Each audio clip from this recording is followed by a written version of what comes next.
Thanks for choosing to listen to this Late Night Linux Family podcast. We're only able to do this because of the people who support us. None of our shows are paywalled, but our Patreon supporters can get most episodes early and never hear any ads. Learn more at latenightlinux.com/support or support us by telling a friend or colleague about everything we do. 2.5 Admins, episode 312. I'm Joe. I'm Jim. And I'm Alan. And here we are again. And before we get started, I've got a plug this time. On Saturday the 5th of September, from 5 p.m. until late, we're having another meet-up at the pub, the Shipwrights Arms next to London Bridge Station in London. Nothing formal, just get together at the pub, have a few drinks, have a few laughs. So, Saturday 5th of September, be there and be square. We recently saw Google launch a feature on Google Earth where you could generate images and make it look like they were really from Google Earth. And obviously people just abused that immediately, and so they rolled back the feature after a day or two. But that got you thinking, Jim, about the provenance of photos. Yeah, actually, Joe, I've been thinking about provenance with photos for a really long time. To be fair to Google, they're thinking about provenance as well.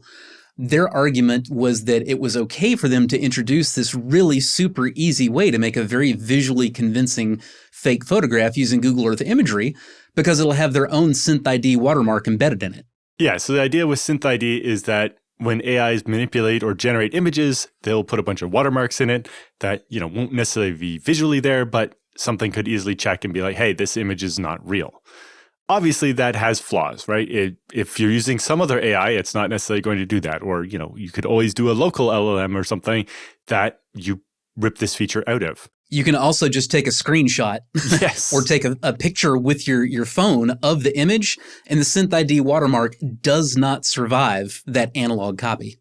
Meta tried this with their thing, but even their own reporting on Facebook that, hey, this image has been manipulated, half the time failed to detect their own fingerprint and watermark in their own images. So if you use Meta's tools to manipulate the image and then post it, Meta wouldn't properly detect that it was an AI-generated image. To be fair, that's more of a meta problem than a technical yes. problem. But you can see the problem, I could see governments are starting to push for having some way to detect these deepfakes and generated images, but none of the methods of doing that right now actually seem like they would solve the problem, because even if we enforce this on all the big AIs, there are other AIs, and you could always run it locally and not have this. And so it's going to cause endless trouble, and I don't know how we technology our way out of it yet. But I do. That's the whole point. That's why this started off with me thinking about provenance, because the real flaw with SynthID and similar schemes is the assumption that except for this one little thing right here, all photos are solid evidence in and of themselves. And they're just not. They are not solid evidence in terms of even experts being able to be misled. They're not solid evidence also because what non-experts think and their reaction when they see something is a big problem, and expert intervention doesn't necessarily solve it. But moving back to the whole issue of essentially watermarks can be gotten rid of. I mean, if you can make an AI alter an image to the point where even experts have difficulty just looking at it and seeing the artifacts, well, obviously you can remove watermarks at least as easily as you can do that. So the solution is we don't have a default trust model for apparently photographic evidence. We have a default untrust model for it.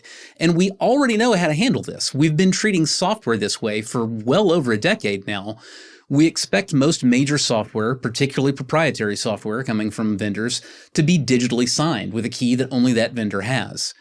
We need to start handling photographic evidence the same way. It needs to be signed at every step. When you take a photo, the hardware that you use to take that photo should be signing it with that vendor to say, hey, this was taken with an unaltered camera of this model made by this vendor, and that's not really something that you can fake because it was signed by the hardware. At the next step, people are going to want to retouch the image, not in a malicious way, but they want to crop it. They maybe want to, change the brightness. Maybe they want to draw a circle around something. All of these things will break that original signature, which is why it needs to be signed again with the modifications. And then finally, at the end, when a well-known publication publishes this photo as hard evidence, as something that they have verified, that well-known news organization or even just independent reporters should be signing it with their own key to say, hey, I trust this and therefore you should too. This is how a chain of provenance works. You're able to actually follow it all the way back through and see, okay, who trusted this and why did they trust that? And do I trust those organizations? And until we treat photos as not automatically trustworthy simply because they appear to be photos, we're going to continue having these problems. Yeah. In IT stuff all the time, we talk about don't try to enumerate badness. Don't make a list of all the things that aren't allowed.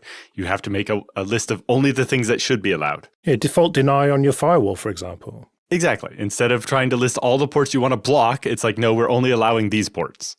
It's the same thing here. And so Apple's trying to do that with the iPhone. They have this new reference image feature where some amount of information about the camera is baked into the image.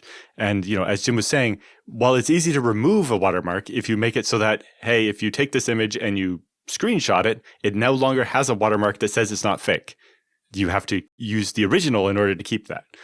And with reference images, it sounds like they're even doing the thing where, like, when you crop it and so on, the original image is still there, so that you can verify the signature, this is the original image and this was taken with the camera and then it was cropped to this in a way that, again, that would give you that thing of like, the original image is still proven to not have been manipulated and then it was cropped to these settings or whatever. Although if the point of the cropping is to make the image smaller, it doesn't make sense to include the whole original image, but maybe there's a more compressed version or something. But currently, this Apple reference image feature is off by default. You have to opt into it because it turns out your raw photograph and its metadata about your device are sent to Apple's private cloud compute to authenticate the source of the photo, which seems like an odd approach to doing it. Instead of, every camera just has baked into it a private key and you just sign the images with the private key and maybe the camera was then signed by an Apple thing and you get like basically a certificate chain that says this image was taken with an unmodified Apple camera and Apple promises that camera didn't mess with it or that, that key hasn't been compromised. There are downsides to that though.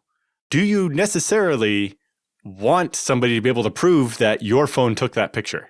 If a picture gets leaked or gets out somewhere or, you take pictures at a protest or something, it might be a problem that it can be very solidly proven that your phone and no other phone took that picture. I don't think that's the way it should be done. I think the key should be just for that make and model of, photography device. Mm-hmm. And then optionally, you can also sign it with your own key as the photographer to say, I am the one who took this and you should trust me. There might be advantages also for just like copyright and proving that you're the one that took the picture to being able to sign the picture in that way too.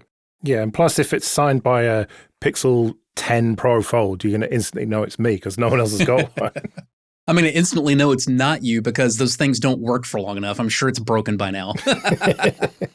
The immediate answers that jump to my mind from the cryptographic side can also have drawbacks. We could make it very easily proven that, this unmodified sensor took this picture, but that might have more knock-on side effects than we intend.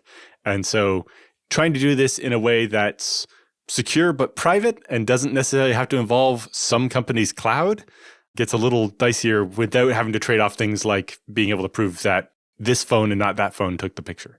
We kind of already covered the issue that it's always easy to remove that signature. I mean, it's as simple as just take another picture of it, take a screenshot, whatever. It's easy to get the signature out. If you want to post something anonymously, you can strip the metadata and you can upload it unsigned. You don't have a chain of trust then. So you have to make that decision for yourself. Do I want this verifiable? Do I want to put my name behind this and, the weight of my own reputation and everything else? Or do I want to just throw the raw data out there knowing that anybody can look at it and say, why should I trust this? I'm not going to trust this. Yeah, you can imagine a checkbox in Photoshop or GIMP. Do you want to sign this or not when you export it? We already have this kind of thing right now going on with EXIF data. Most pictures that are taken have EXIF data that tells you all kinds of things, frequently all the way down to like long and lat of where it was taken.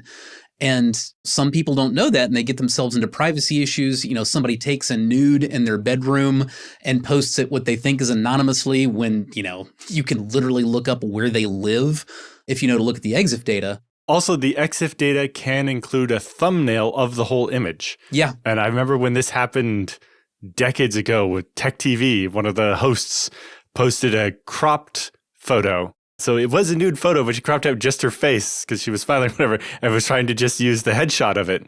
But it turns out the EXIF data contained a thumbnail of the whole nude image. About 20 years ago, I was on a forum where someone posted nude, but he'd like blurred out his manhood. But then on the thumbnail of it, you could just quite clearly see in all its glory. And he got the piss taken fully out of him for that. For a while there on Reddit, and there are various amateur nude subreddits, it was a very common thing for people to go looking for unconsidered EXIF data in amateurs' nude photos and, dox them. And my point here is that none of these are new problems, but right now we have all of the problems without it actually solving anything. So, how about we actually take this concept of embedding metadata into photos, and instead of making it not really solve any problems, how about we turn it into something that can solve the problems?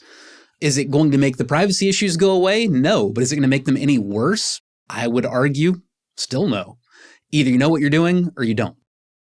Let's do some free consulting then. But first, just a quick thank you to everyone who supports us with PayPal and Patreon. We really do appreciate that. If you want to join those people, you can go to 2.5admins.com/support. And remember that for various amounts on Patreon, you can get an advert-free RSS feed of either just this show or all the shows in the Late Night Linux family. And if you want to send in your questions for Jim and Alan or your feedback, you can email show@2.5admins.com. Another perk of being a patron is you get to skip the queue, which is what Alex has done. How do you handle the bus factor for your clients? As a one-man IT shop, I'm starting to encounter small business clients that have absolutely no internal IT. With larger clients, I could assume that if I were to be hit by a bus, they could find someone to figure out how to pick up the pieces with my documentation. But if I'm the sole IT person for a small business, they'd be more or less screwed.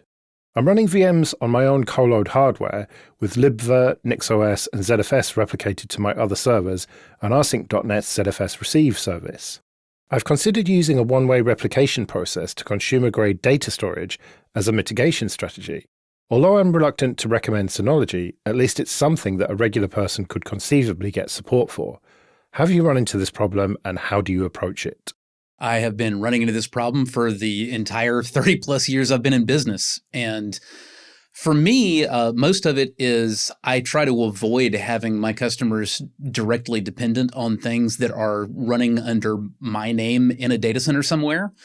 The vast majority of what I do is on premises for the customers. So they really would just be looking for support. And as long as you properly documented it, then yes, they should be able to find somebody to replace you, because any competent IT person should be able to come in and review your documentation and get to where they need to go. Now, they're probably going to tear out almost everything you did and do it their way, but that's not something you can really control, nor is it something you really have to worry about because you stepped in front of a bus, right? Yeah, back when I did a lot of this consulting, that's actually how my first bigger business than just the consulting got started. Was I knew another person that did the similar things, and we kind of covered each other so that we could go on vacation for a week and our clients would still have someone they could call and ask questions or whatever. And by having another one-man IT place that was kind of my recommended place if I wasn't available kind of thing, that provided something. But I think to Jim's point, in all my cases, I was managing their servers for them, not actually like owning the infrastructure that their stuff runs on. It's a bit different when you're providing the stuff as a service, especially when you are not necessarily the service provider, right? Like you're kind of buying stuff on their behalf or running a server that you're sharing between clients. That definitely makes it a bit trickier.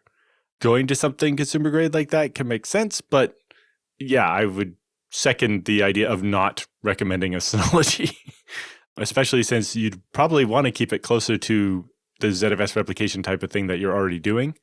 And so then you're looking at TrueNAS or ZigmaNAS or just a Ubuntu box or whatever. One of the things that I encounter every once in a while is, you'll get one of these clients that has no internal IT capability at all, really. And they want root passwords to things. And, it's their equipment. If they want it, of course, they can have it. And I explain that. But I also explain, here's why I don't think I should give you the root passwords to this hardware. You don't actually need that to get through your day-to-day. If I step in front of a bus tomorrow, nobody's going to need that potentially for months afterwards. And here's the more important thing. When you're shopping for a consultant to replace me because I tragically stepped in front of a Greyhound, one of the very first and most important tests is you present them with a system that they have physical access to and don't have the root password to. And if they can't get into it in 10 minutes without breaking a sweat, get rid of them, show them the door. They are not the correct consultant for you. Whereas you can get into a lot of trouble if you have the full list of credentials to log in, as the IT person, and you hand that to some random. Well, it's going to be a lot harder to figure out whether or not they really have any idea of what they're doing. Is that necessarily still true, though, with encryption at rest and stuff like that?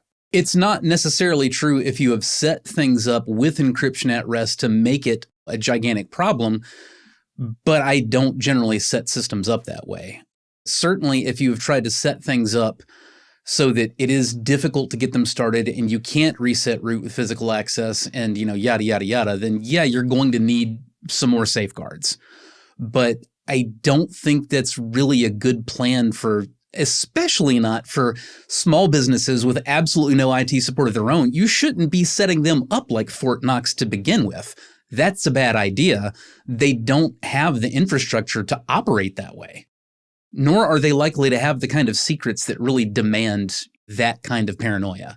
Yeah, all security is a trade-off against usability. And if they have no kind of internal IT at all, then you need probably to bias that a lot more towards the usability because, if you encrypt all their data and you're like, here's the password, don't lose it, they're going to lose it. And then all their data's gone. Jink, who's a patron, also skipped the queue. In my academic institute, in an effort to make more people aware of ZFS, I want to create a proof-of-concept ZFS replication service. I'll present this project in an open-source group meeting. Users would be added to LDAP groups for organization. Each user would be delegated permission over their own ZFS dataset with a quota and be able to replicate encrypted or unencrypted datasets into it. I have the following concerns, so let's tackle these one by one. The first one, how do I ensure people don't have any access to each other's datasets? Well, we basically already said ZFS delegation. That is a large amount of the answer. Nobody gets to come in as root. They're using limited user IDs that only have the correct ZFS permissions. And essentially, since this is just a replication service, those limited user IDs will have no other permissions whatsoever. They will be, as limited as you can possibly make a user. Yeah, I would also say you can look at overriding the can mount property and make sure that none of these data sets are ever mounted. And that can ensure that, they don't get mounted and then they have the file permissions of whatever they're replicated from, which could be conflicting user IDs that might give people access unintentionally and so on. So you'd want to make sure they can never be mounted. But again, by default, a non-root user wouldn't be able to mount them. So it's probably mostly okay. But you might want to look at, you can set some ZFS properties to ensure that certain properties aren't inherited by receive and basically force everything to have no mount point or to ignore the mount point data and never be able to be mounted. And that can help ensure that you're restricting access to that data. Obviously, if it's encrypted, you wouldn't be able to mount it until you enter the passkey, and normally you're not going to have that.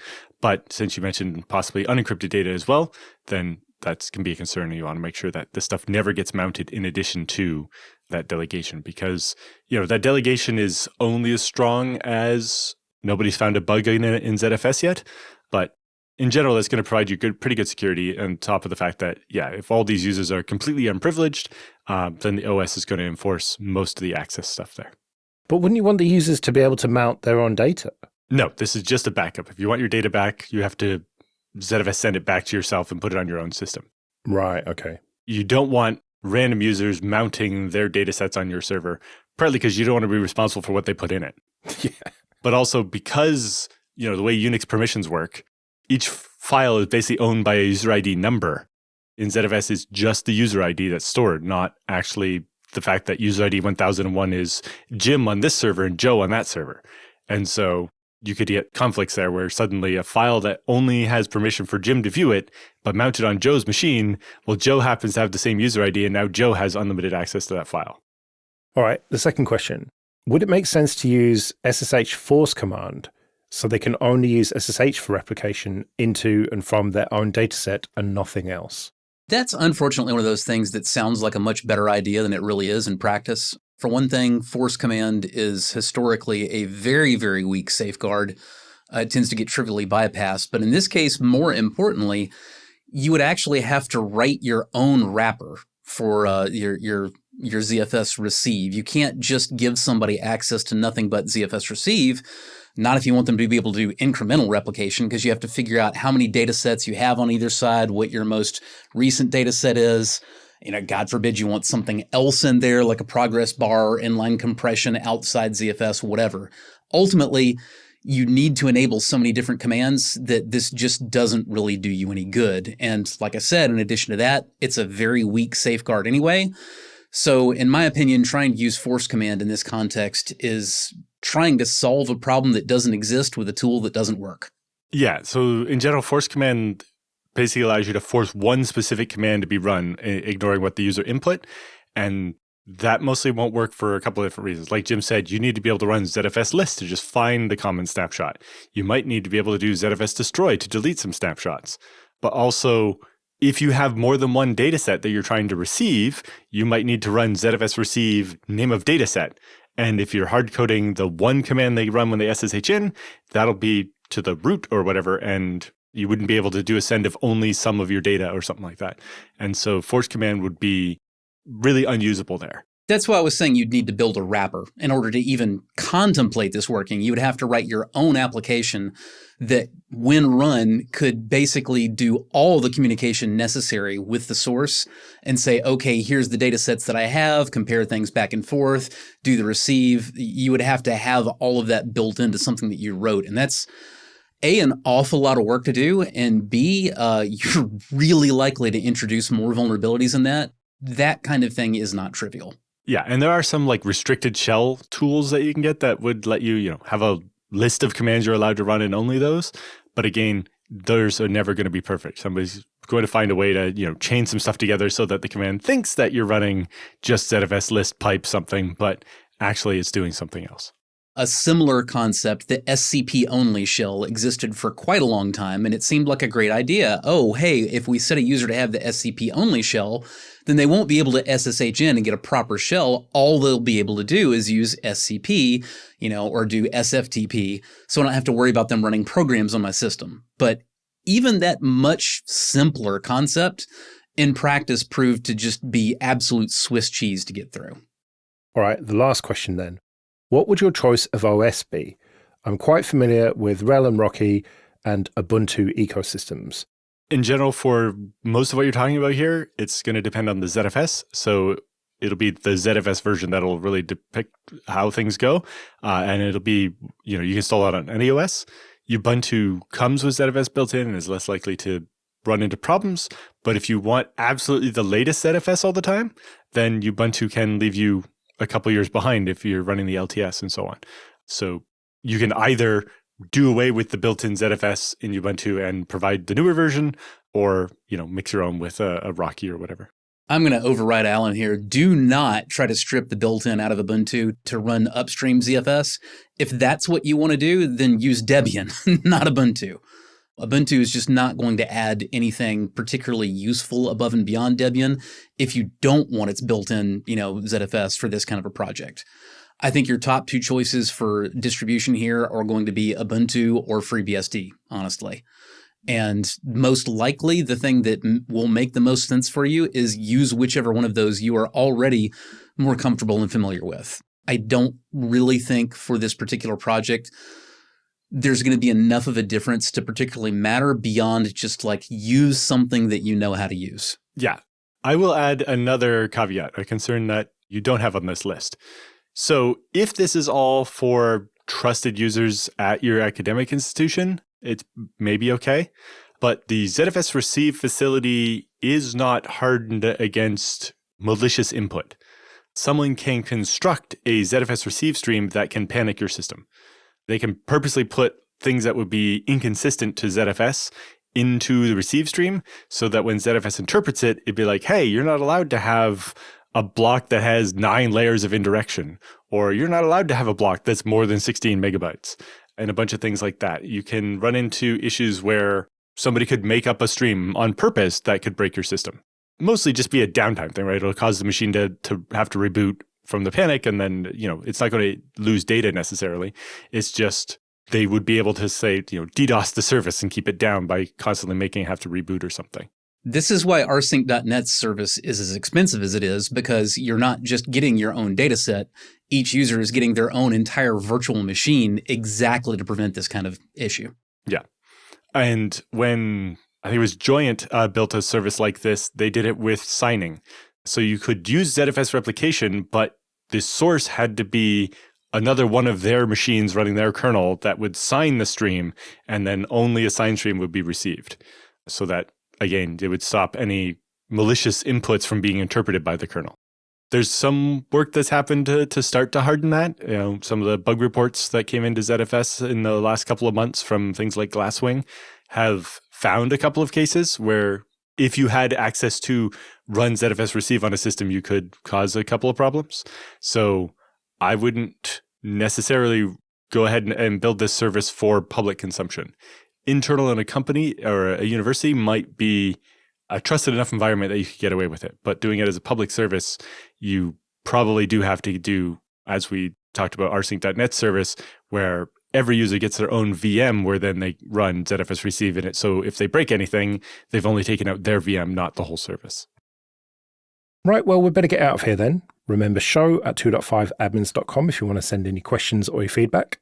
You can find me at joelrest.com/mastodon. You can find me at mercenarysysadmin.com. And alanjude.com for me. We'll see you next week.